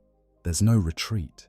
In most Ork warfare, if things are going badly, the Orks can fall back, regroup, and try again. The distributed nature of most wars means there's always another battle to fight, another world to attack. But when invading the Imperial Palace, there's nowhere to retreat to. Behind the advancing Orks are more fortifications, more Custodians, more death. Forward is certain death. Backward is certain death. The only choices are to keep fighting until you die, or to somehow win. And winning becomes mathematically impossible as casualties mount. This lack of escape transforms the battle from a normal Ork assault into a grinding meat grinder, where every step forward costs hundreds of lives for no gain. Even Orks, with their limited tactical understanding, eventually recognize when a fight is unwinnable. The problem is that by the time they recognize it, they're already so deep inside the palace that there's no way out. They've been lured into a trap, and the trap is closing from all sides. Why smart Ork war bosses choose other targets. Now we come to perhaps the most interesting aspect of this dynamic. Ork war bosses, despite their love of combat and their genetic drive to seek out the biggest fights, consistently choose not to assault Terra even when they have the strength to potentially do so. This decision-making process reveals a level of strategic thinking that many Imperial scholars underestimate in Ork leadership. The truth is that successful Ork war bosses, the ones who grow large enough to threaten entire sectors, do so because they possess a degree of cunning that goes beyond simple aggression. They understand, at least instinctively, the principle of picking battles they can win. This doesn't mean they avoid tough fights. Orcs love tough fights. But there's a difference between a tough fight that's winnable and a fight that will simply result in your entire wag being destroyed for no benefit. When an orc war boss is considering targets for a wag, they're evaluating several factors, whether they consciously realize it or not. They want fights that will make them bigger and stronger. They want targets that have enough resistance to be fun, but not so much resistance that the wag will be destroyed.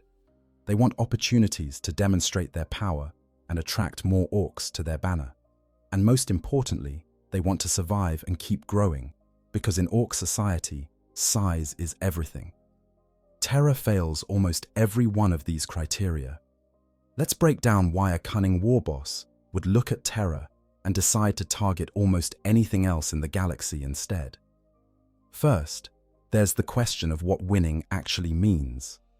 When orcs attack a normal Imperial world, victory is clear. Kill the defenders, take the planet, establish orc dominance. The planet becomes a staging ground for further attacks. The surviving orcs get bigger and tougher from the fighting, and the war boss's reputation grows.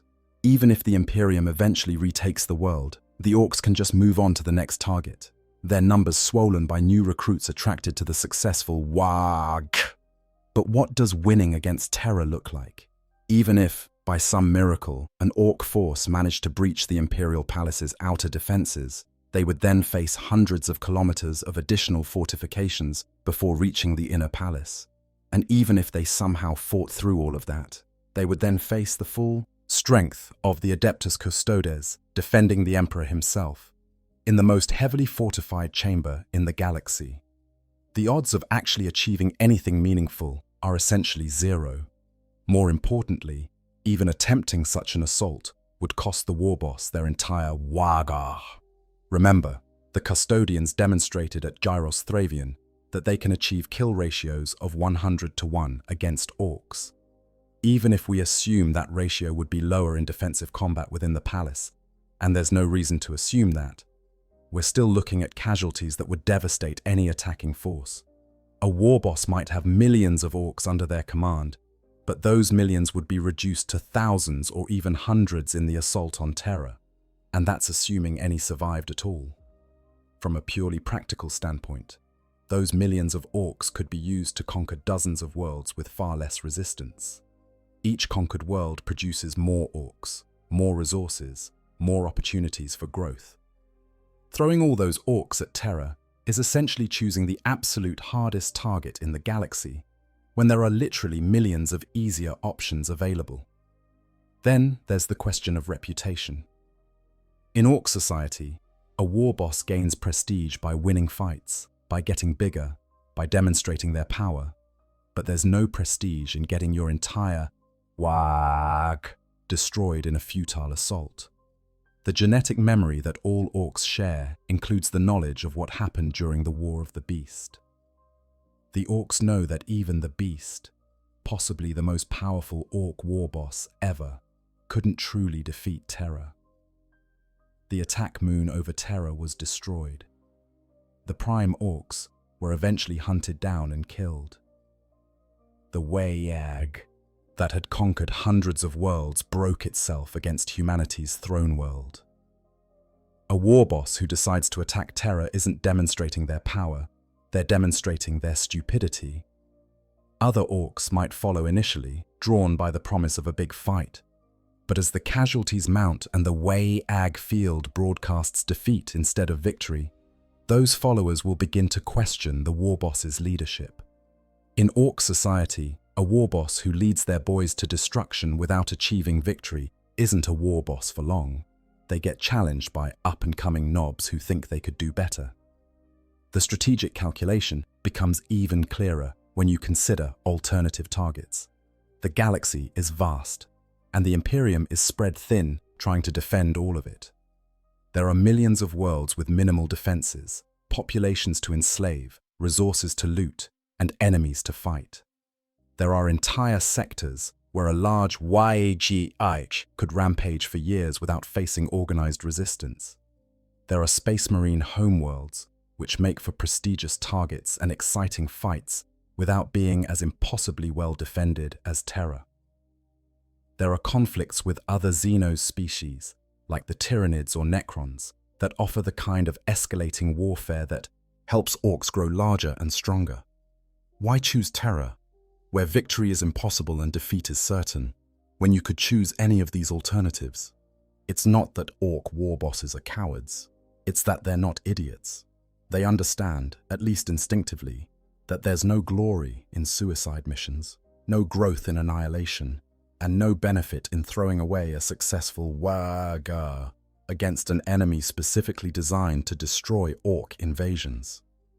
Even Ghazghkull Thraka, perhaps the most dangerous Ork warboss currently active in the galaxy, and a spiritual successor to the beast himself, hasn't launched a serious assault on Terra. Ghazghkull has conquered countless worlds, fought the Imperium to a standstill in multiple sectors, and demonstrated strategic brilliance that rivals the best Imperial commanders. He knows where Terra is. He has the forces to potentially attempt an invasion, but he doesn't, because he understands, whether consciously or instinctively, that Terra is a trap. It's a fortress designed to lure enemies in and destroy them utterly. There's also a psychological element at play.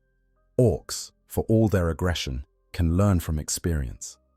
The War of the Beast taught them that assaulting Terra directly leads to disaster. That knowledge has become part of their collective genetic memory. When a war boss starts thinking about attacking Terra, that genetic memory activates, creating a subconscious resistance to the idea. It's not fear in the traditional sense.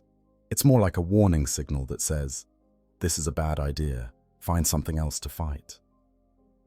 This doesn't mean Terra will never face another Ork invasion. Orks are, after all, Orks, and occasionally a war boss will come along who's either too stupid or too confident to heed the warnings.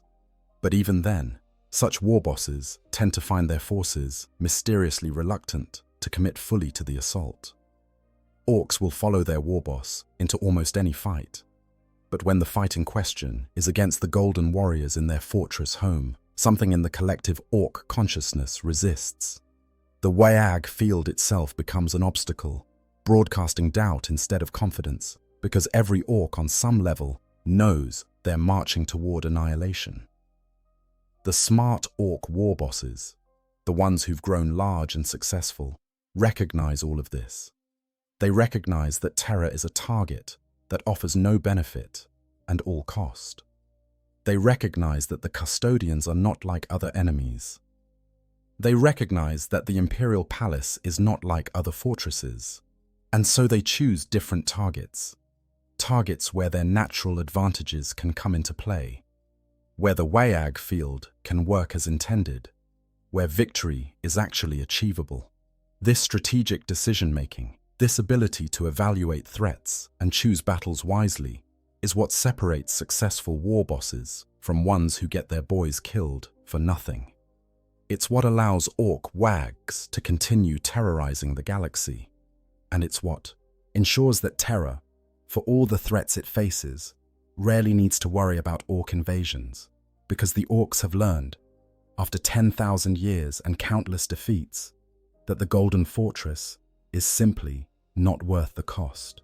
The Custodian combat style, precision against chaos. To truly understand why Orks fail so spectacularly against Custodians, we need to examine in detail how Custodians actually fight, and how their combat methodology specifically counters every aspect of Ork warfare.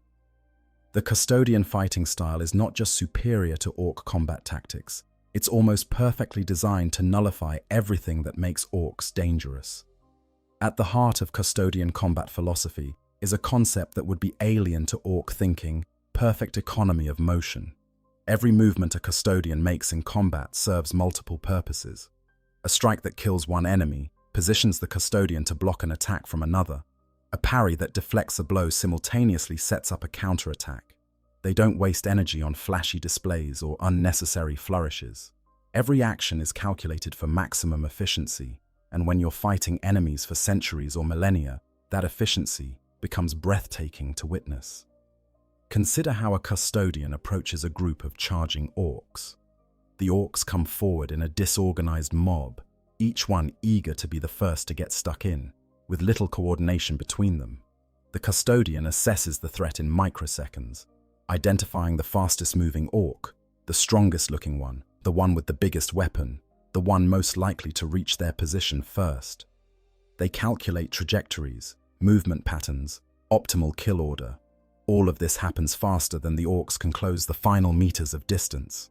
The first orc reaches striking range and swings its chopper with all the brutal strength its species is known for. The custodian doesn't try to match that strength. They simply aren't where the attack lands. They move with minimal effort, just enough to let the blade pass harmlessly by, while their guardian spear flicks out almost casually to open the orc's throat. The orc is dead before it realizes it missed, and the custodian has already moved on to the next threat.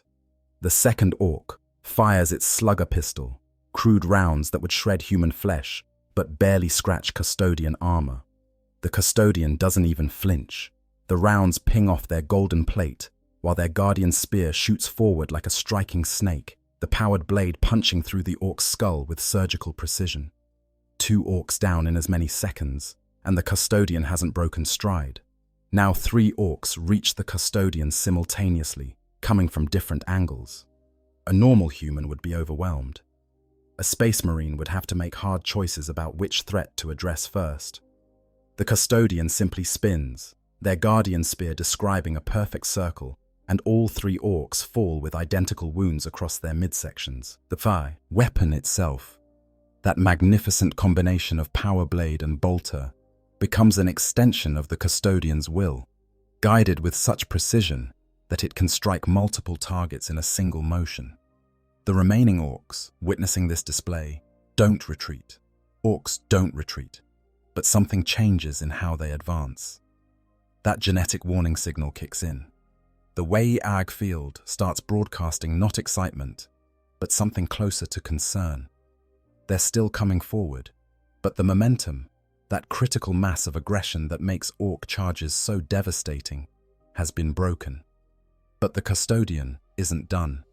The bolter, integrated into the guardian spear, begins firing, each shot placed with inhuman accuracy. These aren't the rapid-fire bursts that Space Marines favor. These are single shots, each one precisely aimed at vital points. An orc takes a round through the eye. Another catches one in the throat. A third is shot through the heart. The custodian is firing while in motion, while engaging other orcs in melee, while processing battlefield information from multiple sensory inputs, and every shot finds its mark. This is the custodian way of war. Overwhelming violence delivered with surgical precision. They don't fight like berserkers, overwhelming enemies with fury. They don't fight like soldiers, following doctrine and relying on unit coordination. They fight like master artisans, creating a gory masterpiece, each kill a brushstroke in a larger work of devastating art. The martial forms that custodians practice, the various fighting styles they call katas, are specifically designed to counter different types of enemies. Against hordes like orcs, they use the Dakaterai stance, which emphasizes wide, sweeping strikes that can engage multiple enemies simultaneously while maintaining defensive coverage. The Guardian Spear, that 9-foot-long weapon that seems cumbersome to the untrained eye, becomes a whirlwind of death, its reach allowing the custodian to strike orcs before they can close to their preferred fighting distance. When facing particularly large orcs, like nobs or war bosses, custodians shift to different stances that emphasize single-target termination. The Catashrexa stance focuses power into precision strikes, capable of punching through the thickest armor or hide. A custodian in this stance becomes less like a whirlwind and more like a precision instrument, each blow calculated to inflict maximum damage on a priority target. The training that produces this level of skill is almost impossible for normal humans to comprehend. Custodians practice every form, every strike, every defensive maneuver, thousands upon thousands of times, until it becomes more than muscle memory. It becomes instinct operating at a speed that bypasses conscious thought entirely.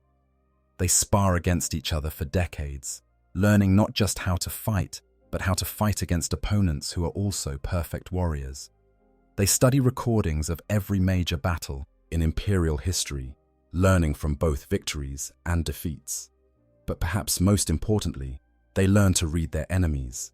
Custodians are trained to recognize the telltale signs that precede an attack. The slight tensing of muscles, the shift in weight, the focus of attention. Against most enemies, this gives them what amounts to precognition, allowing them to respond to attacks before those attacks fully develop. Against orcs, whose body language is relatively simple and whose fighting style favors straightforward aggression, this ability is even more pronounced. A custodian can see an orc beginning to swing its chopper and has already moved to counter before the chopper starts its arc.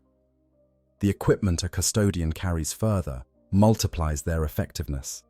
Their armor isn't just protective, it's a fully integrated combat system. Sophisticated targeting systems in their helmets provide battlefield awareness that would overwhelm normal humans. They can see in multiple spectrums simultaneously, track dozens of targets, calculate firing solutions, and identify weak points in enemy defenses. Internal systems monitor their own condition, compensate for injuries, and optimize their physical performance in real time. Their weapons, typically Guardian spears or similar armaments, are masterpieces of the Imperium's finest artificers. Each one is individually crafted, taking months or even years to complete. The power field that sheathes the blade can cut through almost anything. The integrated bolter fires special ammunition that far exceeds standard bolt rounds in both accuracy and stopping power. Some Guardian spears include additional systems: plasma projectors for dealing with heavily armored targets, graviton emitters to manipulate enemy movements, or molecular disintegration fields that simply erase whatever they touch. When custodians do fight together, which happens when defending specific positions or conducting coordinated operations, they display a unity of action that makes even the famed Space Marine chapter tactics look crude by comparison. They don't need to communicate verbally. Their armor systems are linked in real time, allowing them to share tactical information instantaneously. One custodian identifies a threat, and all custodians in the local network immediately know about it. One makes a tactical decision, and the others adjust their own actions to support it without needing explicit orders. This interconnected fighting style creates situations where custodians can execute maneuvers that would require extensive training and communication for other forces. They can split up to engage multiple threats, then recombine instantly when needed. They can create interlocking fields of fire that leave no gaps for enemies to exploit. They can conduct complex tactical movements, like envelopments or feints, with perfect timing and coordination. Against orc hordes, which rely on overwhelming numbers and simple aggression, this level of coordination is absolutely devastating. Consider a scenario where 50 orcs face 5 custodians at a choke point in the Imperial Palace. The orcs see 10-to-1 odds and think they have the advantage. They charge forward, confident in their numbers. What they don't see is how the 5 custodians have positioned themselves to create overlapping kill zones, how their fields of fire cover each approach, how their melee capabilities are distributed to handle any breakthrough attempts.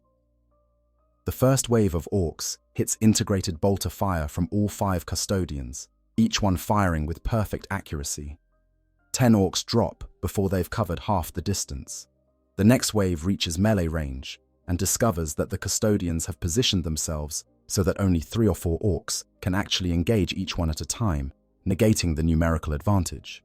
Those orcs die in seconds to Guardian spear strikes that seem to come from impossible angles.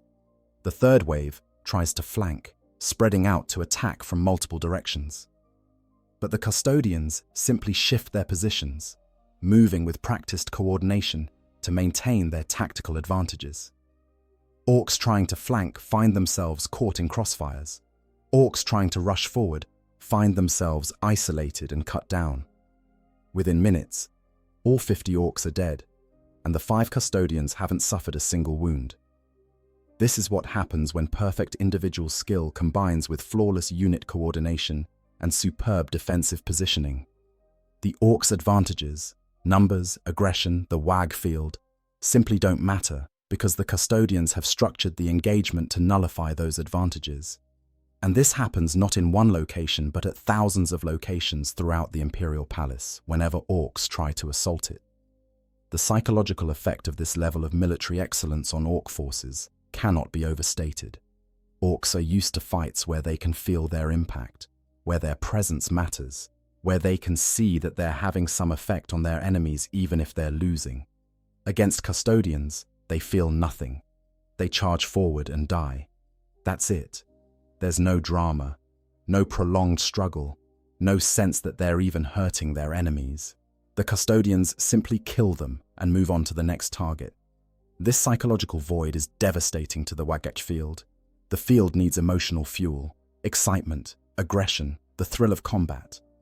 But how can you get excited when you're dead in seconds? How can you feel aggressive when your attacks never land? How can you thrill to combat when combat is just a brief moment of confusion followed by death? The WH field doesn't just fail to provide its usual benefits. It actively becomes a liability, broadcasting the reality of the situation to all Orks in range. You are outmatched, your weapons are ineffective, your enemy is invincible. You are going to die. Even Orks, with their limited capacity for complex thought, eventually recognize patterns. After watching wave after wave of their boys charge the Golden Warriors and die without making any visible impact, something shifts in the collective Ork consciousness. The enthusiasm drains away. The aggression becomes perfunctory rather than genuine. The WH field weakens further, creating a negative feedback loop that makes subsequent waves even less effective than the ones before. This is why assaults on Custodian positions don't just fail, they collapse utterly. The Orks don't gradually wear down their defenders through attrition. They simply bash themselves against an unbreakable wall until there aren't enough left to continue the assault. And those survivors limp away, carrying genetic memories of their defeat that will be passed on to every Ork that grows from their spores. The Custodians, meanwhile, can sustain this level of combat almost indefinitely. Their armor systems recycle their own waste products, meaning they don't need to eat, drink, or rest during combat. Their enhanced physiology means they can fight at peak efficiency for days without sleep. Their position within the Imperial Palace means they have access to unlimited ammunition and equipment. And their mental conditioning means they don't suffer from morale problems or combat fatigue. They simply continue killing Orks with perfect efficiency until there are no more Orks to kill. This combination of individual excellence, perfect coordination, superior equipment, advantageous positioning, and unlimited endurance creates a defensive capability that no Ork force, regardless of size, can overcome. It's not that the Orks are weak or incompetent.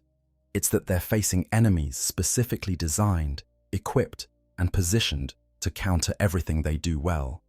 And unlike most Imperial forces, which might have one or two of these advantages, the Custodians have all of them simultaneously. Conclusion: the grim mathematics of an impossible battle. So we return to where we began.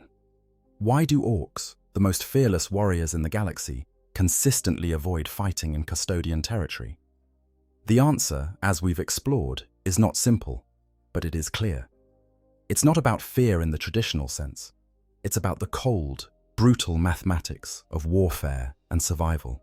The Adeptus Custodes represent something unique in the galaxy, individually crafted perfection applied to the art of war. Each Custodian is a warrior who has spent centuries or millennia perfecting their craft, armed with the finest weapons the Imperium can produce, clad in armor that is itself a work of art, and positioned within a fortress designed specifically to multiply their already overwhelming advantages. They are not just soldiers. They are artisans of death, and terror is their workshop. The Orks, for all their strengths, their numbers, their aggression, and their WH field, find all of these advantages neutralized when facing the Custodians on their home ground. The numbers don't matter when only a handful of Orks can engage at once. The aggression doesn't matter when enemies die before they can swing a weapon. The WH field doesn't matter when it broadcasts defeat instead of victory. And the love of combat becomes irrelevant when combat means only death with no chance of glory. We've seen what happens when these two forces collide. At Gyros Thravian, 1,000 Custodians killed 100,000 Orks while losing only 3 of their own. During the War of the Beast, even with an attack moon in orbit and the most powerful Ork WH40K in Millennia, the Orks couldn't breach the inner palace. Every historical encounter between Orks and Custodians in defensive positions has ended the same way, with Ork defeat and massive casualties. The Orks, as a species, have learned this lesson. It's encoded in their genetic memory now, a warning passed from generation to generation through the spores that birth new Orks. Terror is not like other targets. The Golden Warriors are not like other enemies. The fortress is not breachable. The cost is not worth it. This doesn't make the Orks less dangerous everywhere else in the galaxy. They remain one of the greatest threats the Imperium faces, a tide of green violence that sweeps across worlds and leaves nothing but devastation in its wake. But terror, and the domain of the Custodians, remains largely untouched, not through divine protection or impossible odds, but through the simple fact that even Orks, for all their love of battle, can recognize when a fight offers only death, with no reward. The Adeptus Custodians stand eternal watch, golden guardians at the gates of humanity's heart. And the Orks, wise in their own brutal way, have learned to look elsewhere for their wars. In the grim darkness of the far future, where there is only war, terror remains an island of relative safety, not because it is unconquerable in some abstract sense, but because conquering it would cost everything while gaining nothing. And even Orks, masters of warfare and lovers of combat, understand that some battles are simply not worth fighting. So the next time you see an Ork waggy sweeping across the galaxy, devastating world after world, notice how it consistently avoids the segmentum solar. Notice how the green tide breaks before it reaches terror. And understand that this isn't accident or divine intervention. It's the result of 10,000 years of brutal lessons, of genetic memory carved in blood and screaming, of instinctive wisdom born from catastrophic defeat. The Orks know, in whatever passes for their souls, that the Golden Warriors in their fortress home are simply beyond their ability to defeat. And even Orks, who love nothing more than a good fight, won't willingly march into a slaughter that serves no purpose. The Emperor's Golden Guardians continue their vigil, and the Orks continue their wars elsewhere. This is the grim equilibrium of the 41st millennium, where even the most aggressive species in the galaxy has learned to respect the power of perfection in the service of duty. If you enjoyed this deep dive into Warhammer 40k lore, don't forget to like and subscribe to the channel. Let us know in the comments what other aspects of 40k lore you'd like us to explore. Until next time, stay vigilant in the grim darkness of the far future.